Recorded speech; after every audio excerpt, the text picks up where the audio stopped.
Assalamualaikum warahmatullahi wabarakatuh. Waalaikumsalam warahmatullahi wabarakatuh. Bismillahirrahmanirrahim. Alhamdulillahi rabbil alamin. Wassalatu wassalamu ala ashrafil anbiya'i wal mursalin, Sayyidina wa maulana Muhammadin wa ala alihi wa ashabihil mujahidin at-tahirin, amma ba'du. Saudara-saudara kaum muslimin seiman dan sekeyakinan yang berbahagia, pada suatu hari seketika sedang berkumpul dengan para sahabat, Rasulullah pernah memberikan peringatan. Beliau bersabda, yushiku an tada'a alaikumul umamu kama tada'al akalatu ala qas'atiha. Pada suatu saat nanti akan datang di tengah-tengah kamu, wahai umat Islam, di mana orang-orang lain di sekeliling kamu akan bersatu mengerubungi kamu seperti bersatunya orang-orang mengerubungi makanan di atas meja hidangan. Akan datang satu saat nanti di mana kondisimu dikepung sedemikian rupa, yang barat mau menerkam, yang timur mau menghantam, yang selatan mau menginjak-injak, yang utara pun akan menjelajah. Kondisimu seperti makanan di atas meja hidangan.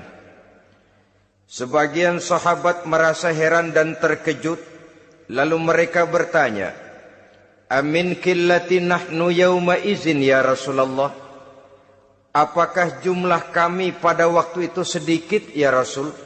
Kami sampai dikepung sedemikian rupa? Beliau menjawab, bal antum yawma izin katsir. Sama sekali tidak. Kamu tidak sedikit pada saat itu. Bahkan jumlahmu sangat banyak. Kamu adalah mayoritas. Walakinnakum ghusa'un ka ghusa'is sail. Tetapi keadaanmu saat itu persis seperti buih di lautan. Banyak tetapi centang perenang. Banyak tetapi tidak punya daya dan kekuatan. Banyak tapi dipermainkan gelombang lautan, dihempaskan ke tepian pantai tanpa punya makna dan arti. Kondisimu pada saat itu kuantitas yang tanpa kualitas, sehingga orang lain enak saja mengepung kamu. Akidahmu didangkalkan, dibanjiri dengan peradaban dan kebudayaan yang menjauhkan dari agama. Dari segi maksiat dan munkarat seluruhnya mengepung sampai kita melepaskan nilai-nilai Islam kita ini. Dan celakanya, sambung beliau, waliyanzi'anna fi qulubi aduwikumul mahabata minkum. Akan dicabut kehebatanmu di mata musuh-musuhmu. Sehingga pada saat seperti itu, orang lain memandangmu umat Islam enteng saja, remeh saja, tidak ada apa-apanya. Sudahlah, pokoknya umat Islam sikat saja. Umat Islam enteng, umat Islam kecil, umat Islam tidak ada apa-apanya. Alangkah ironinya, alangkah menyedihkannya, memilukan dan sekaligus memalukan. Umat yang mayoritas ini dipermainkan oleh yang minoritas. Umat yang jumlahnya terbesar, terbanyak, bahkan konon menurut catatan sampai 90%, tapi dipermainkan oleh mereka kelompok-kelompok kecil ini. Waliyakzifanna fi qulubikumul wahn. Pada saat itu di hatimu dicampakkanlah penyakit wahan. Sahabat kemudian bertanya, wa mal wahnu ya Rasulullah? Apakah penyakit wahan itu ya Rasul? Beliau menjawab, hubbud dunya wa karahiyatul maut. Penyakit wahan itu tidak lain hubbud dunya wa karahiyatul maut. Terlalu cinta kepada dunia dan terlalu takut kepada mati. materialistis dan takut resiko. Dua penyakit inilah yang menyebabkan walaupun umat ini mayoritas, tapi dipermainkan oleh yang minoritas. Walaupun dia golongan terbesar, tapi nasibnya seperti makanan di atas meja makan. Dari segala macam penjuru mau menghantam dia. Saudara-saudara kaum muslimin yang berbahagia, ini merupakan analisa sosial bahwa pada satu saat nanti akan terjadi di tengah-tengah umat di mana kita dihantam dan diserbu dari segala macam penjuru. Akidah didangkalkan, peradaban dan kebudayaan dirusak, makanan dan minuman diracuni, pakaian ditelanjangi dan lain sebagainya, sampai kita melepaskan nilai Islam yang kita cintai ini. Kondisi sosial ini satu saat akan datang kepada kita. Demikian analisa dan peringatan dari Rasulullah sallallahu alaihi wasallam. Marilah sekarang kita melihat, adalah benar bahwa di zaman sekarang kita insya Allah tidak akan mengalami perang Badar sehebat yang pernah dialami oleh Rasul dan para sahabatnya. Tetapi sesungguhnya perang yang kita hadapi di zaman sekarang ini tidak kalah hebatnya dengan perang Badar, tidak kurang dahsyatnya dengan perang Uhud, tidak kurang ngerinya dari perang Khandaq. Hanya saja yang kita hadapi sekarang ini bukan ujung pedang, bukan ujung tombak, bukan ujung panah.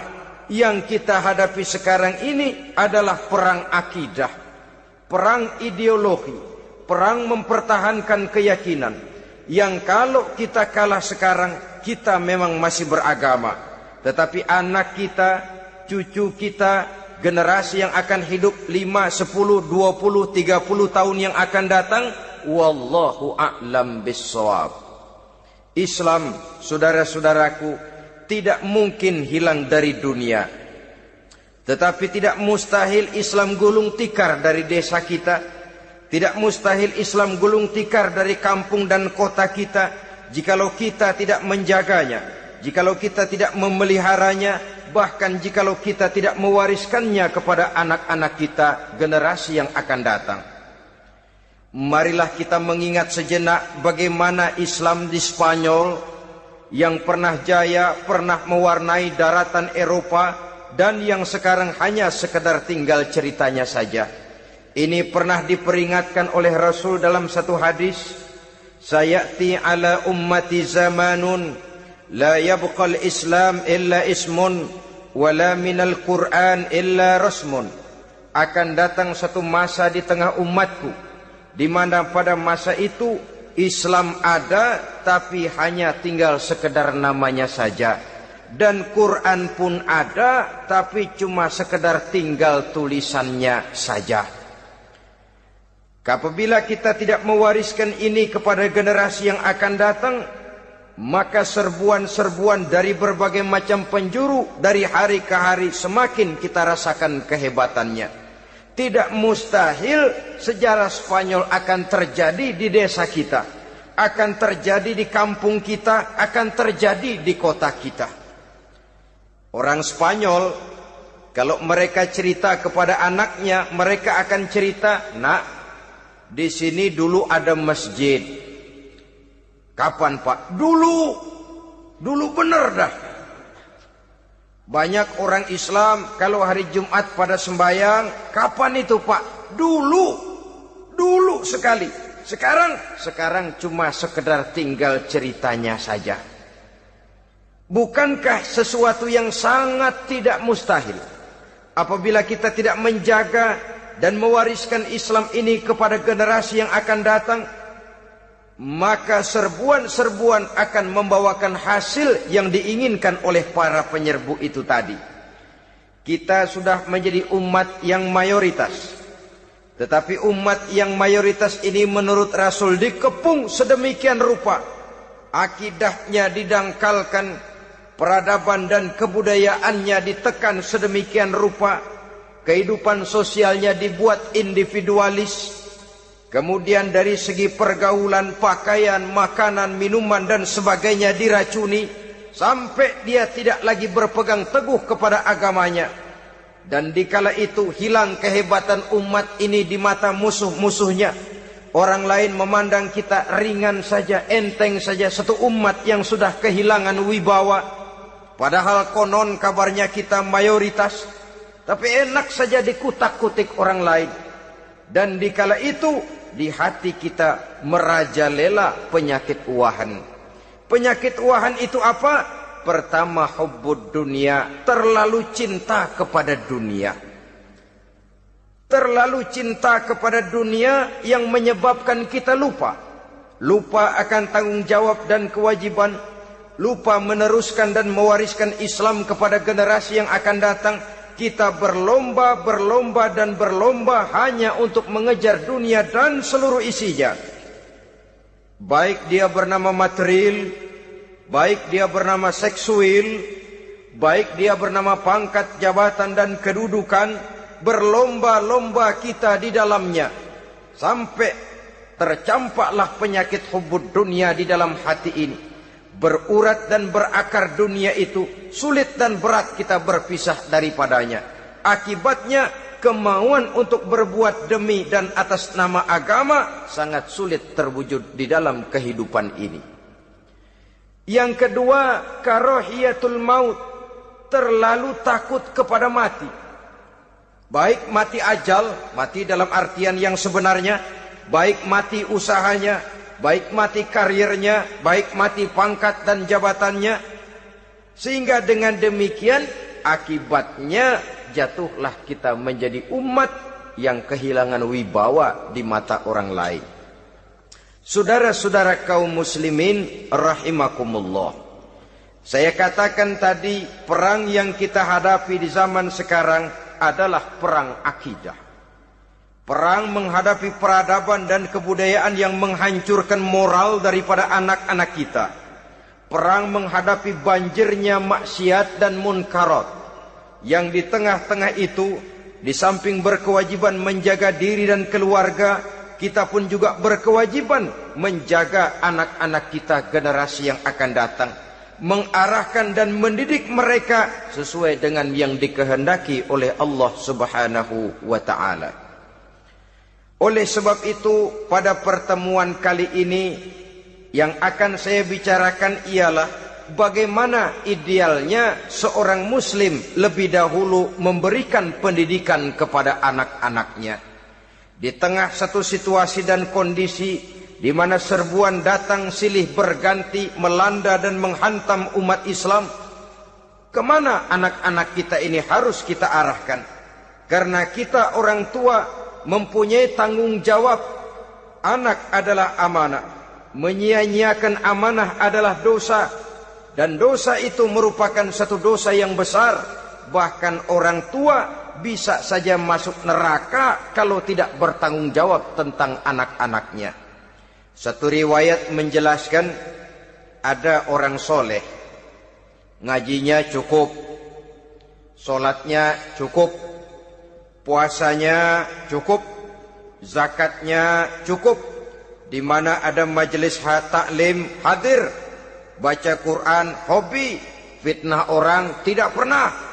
Di akhirat setelah disidang dia ternyata lebih banyak kebaikannya daripada kejahatannya, maka dia pun diperintahkan dan dipersilahkan masuk ke dalam surga.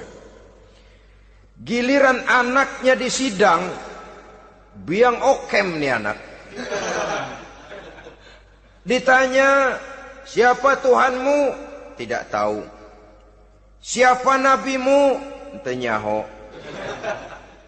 Apa kitabmu? Ora gelem. Kamu pernah sholat? Tidak. Zakat? Tidak. Puasa? Tidak. Judi? Hobi. Zina? Tiap malam. Mabuk? Berat. Wah, brengsek kamu. Kebaikan tidak ada barang sedikit pun, sementara kesalahan dan dosa berlipat ganda. Kamu neraka. Anak ini protes. Benar, saya tidak kenal siapa Tuhan saya. Saya tidak tahu siapa nabi saya. Saya tidak tahu kitab suci dan kiblat saya. Saya tidak sholat, tidak zakat, tidak puasa. Tiap malam saya judi, saya zina, saya mabuk. Tapi saya kerjakan semua itu karena saya tidak tahu dan orang tua saya tidak pernah memberitahu saya. Dia enak-enakan hadir di majelis taklim, saya nyekek botol, didiemin saja. Dia enak-enakan baca Quran, saya zina, didiamkan saja. Saya bukan tidak mau, orang tua saya sama sekali tidak pernah mendidik saya. Dia mau benar sendiri. Maka kalau sekarang saya harus masuk ke dalam neraka, saya menuntut agar orang tua saya ikut sama-sama bergabung dengan saya ke dalam neraka. Gara-gara dia tuh saya jadi begini. Orang tuamu yang mana? Tuh, yang barusan mau ke surga. Ini orang tua yang sudah mau berangkat ke surga dipanggil. Sebentar dulu, Mas. Ini benar anak kamu? Iya, Pak. Waktu di dunia kamu tidak pernah ajarin dia ngaji? Sampai dia tidak kenal Tuhannya, tidak kenal nabinya, tidak kenal kiblat dan kitab sucinya? Iya, Pak. Dia tidak sholat, kamu diamkan saja. Dia tidak puasa, tidak zakat, kamu bersikap masa bodoh. Bahkan dia judi, dia zina, dia mabuk, kamu pun berdiam diri saja. Iya, Pak. Tahukah kamu bahwa anak ini adalah amanah? Menyia-nyiakan amanah artinya khianat. Dan khianat adalah dosa yang sangat besar. Kamu tidak bertanggung jawab, maka kamu, anakmu gabung ke dalam neraka. Saudara-saudara kaum muslimin rahimakumullah. Itu sebabnya Allah pesan benar-benar, ya ayyuhalladzina amanu qu anfusakum wa ahlikum nara. Hai orang-orang yang beriman, jaga dirimu dan keluargamu. Istri, anak, orang-orang yang menjadi tanggung jawab dan kewajiban kita, jaga dan pelihara mereka dari api neraka. Saudara-saudara kaum muslimin, lalu kalau kita orang-orang tua yang hidup di zaman sekarang ini sudah sering beristighfar, mengurut dada, melihat situasi, membaca peta keadaan, konon tantangan yang akan dihadapi oleh anak-anak kita 15, 20, 25 tahun yang akan datang jauh lebih berat dari apa yang kita hadapi sekarang ini. Maka adalah wajar jika kita sebagai orang tua yang cinta kepada agama, cinta kepada anak-anak kita, berpikir untuk mewariskan nilai-nilai yang luhur ini kepada anak-anak kita generasi yang akan datang. Bagaimana pada mulanya kita harus mendidik mereka? Mari kita telusuri apa yang dicontohkan oleh Al-Quranul Karim. Orang-orang tua bijaksana yang diceritakan dalam Al-Quran, kalau sudah berpikir tentang anak-anaknya generasi yang akan datang, pendidikan pertama yang diberikan kepada anaknya ternyata adalah persoalan akidah. Nabi Ibrahim, pertanyaan yang paling merisaukan beliau buat anak cucunya ialah, ma ta'buduna min ba'di. Saudara bisa lihat surah Al-Baqarah ayat 133. Anak-anakku, kalau pada satu saat nanti aku, ayahmu ini sudah tidak ada lagi, meninggalkan kamu semua, meninggalkan kehidupan dunia ini, ma ta'buduna min ba'di, apa yang akan kamu sembah nak kalau ayah sudah tidak ada lagi? Jikalau ayahmu sekarang masih rajin ke masjid, melakukan rukuk dan sujud, i'tikaf dan membaca Quran, kalau satu saat ayahmu meninggalkan dunia ini, masihkah engkau mau ke dalam masjid? Masihkah engkau rukuk dan sujud? Masihkah engkau i'tikaf? Ma ta'buduna min ba'di, apa yang akan kamu sembah kalau aku ayahmu tidak ada lagi nak? Ditanamkan bukan hanya keyakinan bertauhid, sekaligus juga menyembah kepada Allah yang kita yakinkan dengan tauhid itu tadi. Bukankah berbeda dengan kita kebanyakan orang tua sekarang? Kita tidak pernah berpikir ma ta'buduna min ba'di. Kalau bapak tidak ada, kamu nyembah apa nak? Kita orang tua sekarang pagi-pagi malah berpikir ma ta'kuluna min ba'di. Kalau bapak enggak ada, kamu nanti makan apa nak? Bukan nyembah apa yang kita pertanyakan, bukan nyembah apa yang kita khawatirkan, makan apa nak? Maka yang dicari lalu sekolah-sekolah yang bonafit, yang tidak peduli apakah itu merusak imannya, mematikan akidahnya, menghancurkan keyakinannya. Yang penting ada jaminan hari depan bisa dapat lapangan kerja. Akibatnya berduyun-duyun orang-orang tua muslim menyekolahkan anaknya di sekolah-sekolah yang bukan Islam, yang nyata-nyata membahayakan akidahnya, dididik dengan kultur dan budaya yang bertentangan dengan nilai-nilai agamanya. Bukankah ini berarti merelakan anak untuk dikafirkan? Bukankah ini artinya menyerahkan anak untuk ditulis menurut selera para pendidik yang tidak sesuai dengan nilai akidah yang dimilikinya? Mengapa kita tidak berpikir seperti Nabi Ibrahim yang sebelum memberikan pendidikan kecerdasan, sebelum pendidikan matematika, IPS, PSPB dan disiplin ilmu lainnya, yang pertama ditanamkan ma ta'buduna min ba'di. Kalau ayahmu tidak ada, kamu menyembah apa nak? Menyembah Allah apa nanti malah menyembah harta? Menyembah Allah apa nanti malah mendewa-dewakan pangkat dan jabatan? Menyembah Allah apa malah nanti menyembah alam? Itu yang dikhawatirkan Nabi Ibrahim kepada generasi yang akan datang. Dan itu saudara-saudara yang seharusnya mengkhawatirkan kita kepada anak-anak kita, generasi yang akan datang. Lihatlah serbuan akidah di zaman sekarang ini.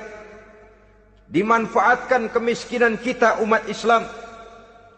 Diberikan kita tawaran berupa beras, pakaian, obat-obatan, kalau perlu beasiswa, asal bisa melepaskan keislaman kita ini. Bertahap, sedikit demi sedikit, step by step, shibran bi shibrin wa zira'an bi zira'in. Dan harus saya ingatkan, orang di zaman